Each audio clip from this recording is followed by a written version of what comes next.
రంగంపేట మండలం వెంకటాపురంలో విశ్వాసుల ప్రార్థనా మందిరం వద్ద ఏర్పాటు చేసిన క్రిస్మస్ ఆరాధన కార్యక్రమంలో పాల్గొన్నారు. ప్రసంగిస్తున్న అనపర్తి శాసనసభ్యులు నల్లమిల్లి రామకృష్ణారెడ్డి క్రిస్మస్ ఆరాధన సందర్భంగా కేక్ కట్ చేసి వృద్ధులకు మహిళలకు చీరలను అందజేశారు. అనపర్తి శాసనసభ్యులు నల్లమిల్లి రామకృష్ణారెడ్డి కార్యక్రమంలో రంగంపేట మండల ఎన్డీఏ నాయకులు, వెంకటాపుర గ్రామ ఎన్డీఏ నాయకులు, కార్యకర్తలు, రంగంపేట మండల సంఘ సభ్యులు పాల్గొన్నారు. సోదరి సోదరులందరికీ కూడా హృదయపూర్వక నమస్కారాలు తెలియజేసుకుంటూ, క్రిస్మస్ వేడుకలు వెంకటాపురంలో చాలా ఘనంగా జరుగుతున్నాయి. నూతన సంవత్సరం అప్పుడే వచ్చేసిందన్నంత రీతిగా, అలాగే మన శాసనసభ్యుల వారిని పిలవటం, వారు ఈ కార్యక్రమం రావడం జరిగింది. ముఖ్యంగా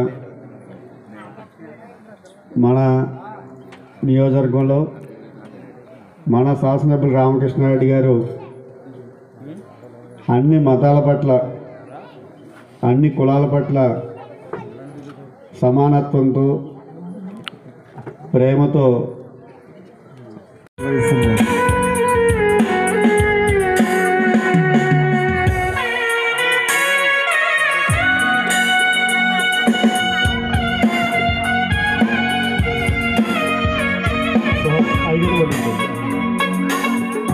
పాస్టర్ మన దగ్గర వస్తుంది, ప్రాముఖ్యం మనం చేస్తాం. అందరూ చెప్పబెడితే ప్రభు నామను మహిమ పరుచున్న ఒకసారి అందరికీ చెప్పబడి ప్రభు నామను మహిమ పడతాం.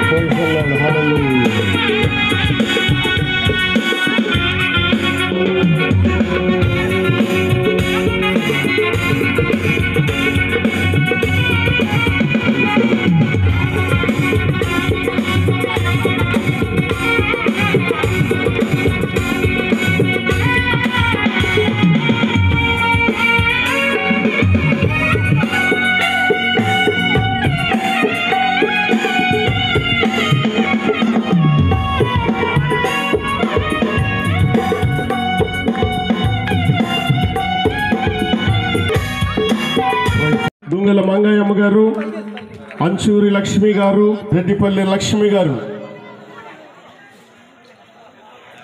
అంచూరి లక్ష్మి గారు,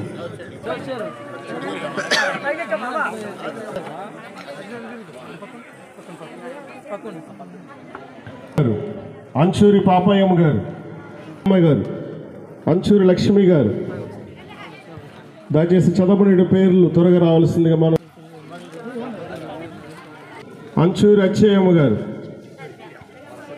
పాలిక లవకుమార్, ఓడెం నాగమణి గారు. దయచేసి చదవబడేటువంటి వారందరూ కూడా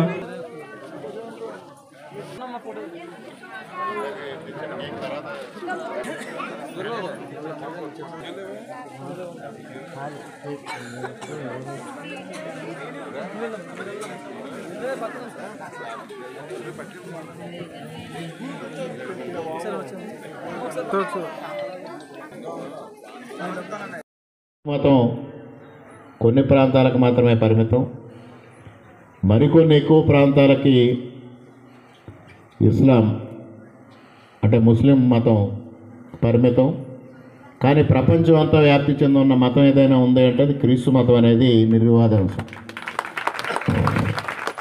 ఇక బౌద్ధ మతం కానీ, జైన మతం కానీ, సిక్కు మతం కానీ, ఇలాగ అనేక మతాలను తీసుకుంటే అవన్నీ మరింత తక్కువ ప్రాంతాలకు పరిమితం. అటువంటిది ప్రపంచ మానవాళి మీద ఇంత ప్రభావం చూపించిన క్రీస్తు అనేది మనందరికీ ఆదర్శనీయుడు, ఆరాధనీయుడు. అటువంటి వ్యక్తి ఏదైతే మనకు బోధించారో, వారి ఆచరణ ద్వారా చేసి చూపించారో అది మనం ఆచరించాల్సిన అవసరం ఉంది. ఆయన మార్గాన్ని అనుసరించాల్సిన అవసరం ఉంది. ముఖ్యంగా ఆయన బోధించిన ప్రేమ కానీ, దయ కానీ, పరుల పట్ల సహనంగా ఉండాలని కానీ, తన్ను శిక్షించిన వ్యక్తుల పట్ల కూడా సహనం చూపించాలి, ఓర్పుతో ఉండాలనేది వారు స్వయంగా ఆచరించి చూపించడం జరిగింది. దాదాపు 200 కిలోల బరువు గల సిలువని వారి ఒంటి మీద వేసి రక్తం ఓడతా నడిపిస్తూ ఉంటే ఆయన పల్లెత్తు మాట మాట్లాడకుండా తన్ను శిక్షించిన వారిని కూడా దయతో రక్షించమని ప్రార్థించిన మహానుభావుడు ఎవరైనా ఉన్నారంటే అది ఒక క్రీస్తు మాత్రమే అని కూడా ఈ సందర్భంగా తెలియజేస్తా ఉన్నాం. అటువంటి పరిస్థితిలో మరలా